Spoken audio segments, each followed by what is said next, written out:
If Nnamdi Kanu wants a political solution, he needs to renounce some of those things that are considered to be divisive and problematic of Nnamdi Kanu's trial. Because the only way they can participate is just to express their opinion. They have limited information regarding the matter, but there is a sentiment that the trial has been too long. They may not know what is the cause of the delay, and our constitutional requirement is that justice delayed is justice denied. So it is up to the court to say, in a criminal trial, I give you defense 3 months to close your case. I give you prosecution 2 months to close your case. So everybody has a role to play. So you cannot say the trial has been on for 7 years. The judiciary has a role to play to say, we are serving the public. We don't want to look like there's no justice in Nigeria. So if you come to my court, I give you 3 months. If you don't, I close you. And that is how it should be. But the people in the public are not going to be presidents. And they're not going to be judges. They're not going to be attorney general. They are going to be common citizens. And they have a feeling that this man, maybe some of the things he's saying, I agree with him. Why are you prosecuting him? And they will protest. Your job is to manage the protest, to see that it's lawful, and then take a lesson from that protest to say, okay, the public is getting heavily invested in this matter. If we still want to prosecute, then we need to make it clear and make the prosecution more transparent. If we think that there's a political solution, which during my presidential campaign at that time, I gave clear political solution to the problem, and that political solution will solve most of the problems. And if there are crimes committed, then you need to identify the crimes committed by that person. So you believe that a political solution should be applied to Nnamdi Kaniu? As president, I'm not a prosecutor. The way the law is written in Nigeria, President Tinubu cannot say this person is guilty of a crime, it should be taken to court. It's a civil, it's not in charge of law enforcement. That it is the job of the Attorney General, with the Director of Public Prosecution, with the police. A political leader does not criminalize his citizens. So if you charge someone to court for a crime, and the Attorney General feels a crime, if the president sees the situation that it has some political content in it, it doesn't stop the political leadership from finding political solutions. At the end of the day, where the political solution has been found and the criminal offense is still pending, there are ways. That's why in the end the president is given power for clemency. And so because they see that in some situation, yes, law enforcers will see that you have committed an offense, but it will turn out that there's an overarching political or social environment that warrants that the best way to resolve that problem may not be through prosecution alone, because you can put the person in prison and the subject matter still continues. My own reading is that first, if Nnamdi Kanu wants a political solution, he needs to renounce some of those things that are considered to be divisive and problematic for the country. It's both ways. When you're looking at a political solution, there are enough leaders at national and regional and state level that could do all that engagement. But you cannot continue to I'm not saying it's equal to that, but let me give an example of similar things done in the country. You will see there was a time they had Igboho. He was said to have committed some offenses, and they bombarded his house, tried to capture him. He ran out. Somehow it's been resolved. Igboho is a Nigerian now, moving freely like any other Nigerian. I think that a similar thing can be done. And what I suspect is that Nnamdi Kanu has a role to play in it as well. Because if you want a political solution, you need to renounce some of those things that are not consistent with good order law enforcement in the country. And you will see that even Mandela, they started with we'll kill the white people, we'll deal with them. But when they were working towards solution, they were started talking about we're all South Africans, we need to be more inclusive. So everywhere where a political agitation has come up with political solution is that people start to mellow in their approach to it. But the government of the day will not surrender to an individual. So everybody who is helping Nnamdi Kanu and those who are involved should also talk to them, so that the idea that we are one country, you have a right to express your opinion. In the course of doing that, you may get carried away and you may fall into some crime if you're not careful. But when we are finding political solution, that's not the time to criminalize. So that is my own approach in leadership. Quest to liberate Biafra from the shackles of the iniquitous zoological republic. You need to understand this very clearly. We are not going to stop. We are not going back. I don't care what you say. It doesn't matter what your report says. I don't care the countries putting it together. It is irrelevant to me. What matters is the liberation of Biafra. Therefore, if Katrina Lang has any brain in her skull, if all those idiots encouraging the zoo to continue, if they have any brain in their skull, they will say, let us allow Biafra to go with their trouble, because I can assure you, as night follows day, that Biafra must come or we all die in the process. Do you know why? Because what we are looking for is what belongs to us. I am asking for something that I had before the white man came. White man is not God. He's not God. God is in heaven. I assure you, God Almighty is in heaven, and His will must be done upon our lives. They are not God. Nobody can create a country for me. I decide where I want to belong to. The people must decide if Nigeria is the country or not a white man and a white woman. All these idiots suffering from inferiority complex. Shame on all of you. You are foolish.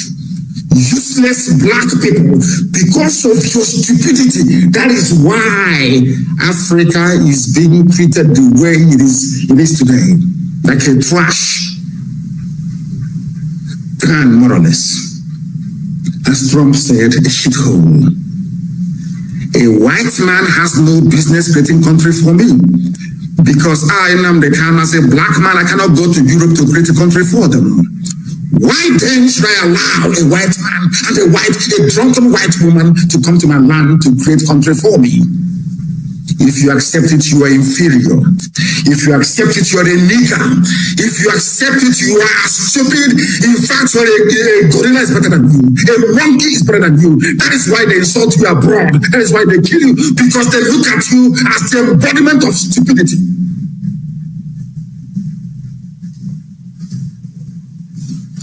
Let them come to defend one Nigeria with 200 soldiers. And those of them saying, count us out of secessionism. We are indigenous people, we are aborigines. That's what they said to Yoruba. Now they are refugees in the Republic. You know, people are fools, you can't reason very well. That's what they will say. No, we are on our own. We want to be on our own. Whereas Sokoto Caliphate, they claim are together with Hausa. Today, all this dancing naked in public that you people are doing, are they doing it? They said, we are from Bayelsa, Rivers, Akwa Ibom and Cross River, Black. Coastal Aborigines say they are not in support of agitation for secession. And I keep asking them, people talk this nonsense, idiotic white people talk this rubbish about secession. Nigeria became a country in 1960. People were born in 1950, 1940s, 1930s. How can they secede from something that they're older than? I don't know where our mentality, God forbid, what is wrong with the brain of a black man? How can I secede? I am older than something you're telling me to say I'm seceding from. My father, my mother, my grandparents, all of my uncles, they're older than Nigeria. Nigeria is only older than me by only 7 years. I am older than my people, my uncles are older than Nigeria. How can they secede from something that they're older than? So when we are there before this secession rubbish came into being in 1960, do you see how you people denigrate yourselves? Do you see how you insult yourselves? Do you see how you make a mockery of your education? Secessionist. Seceding from what? Something a white man created for his own amusement. How about my grandparents? How about my ancestors? Where are they from, I ask you? I ask you, where are my ancestors from? I am seceding from something that was formed only in 1960. The entire cabinet of Nigeria is older than Nigeria. Who were they before Nigeria was formed in 1960? I'm asking you, talking about secession. I am asking a simple question. Can you answer it? You cannot answer because you're black, you're stupid, you're idiotic, you have no brain. You cannot answer it. Can you? How can I secede from something that was born in 1960? God have mercy upon your ignorant souls, you black people. You are a shame, you are a disgrace to even your own selves. Secession. Seceding from what? I'm asking you. Something a white man created, and you're not even ashamed of yourself to use the word secession. Mad people everywhere. Black. That's how they deceive you. The day they come to take your land, you'll be crying like a little baby. The history of Hausa people are there to remind you how not to treat the Fulani. The history of the Baki people is there. The history of Nupe people is there. The history of the Bachana people, they are there for you to see, to learn from. You have history that you may learn. The history of Afonja in Yoruba land is there for you to learn how the Fulanis behave. But idiotically, you will never understand because you're black and you're useless. You are created by a white man. Nigeria is a product, is a racist product of a white man. You idiots, understand it for once.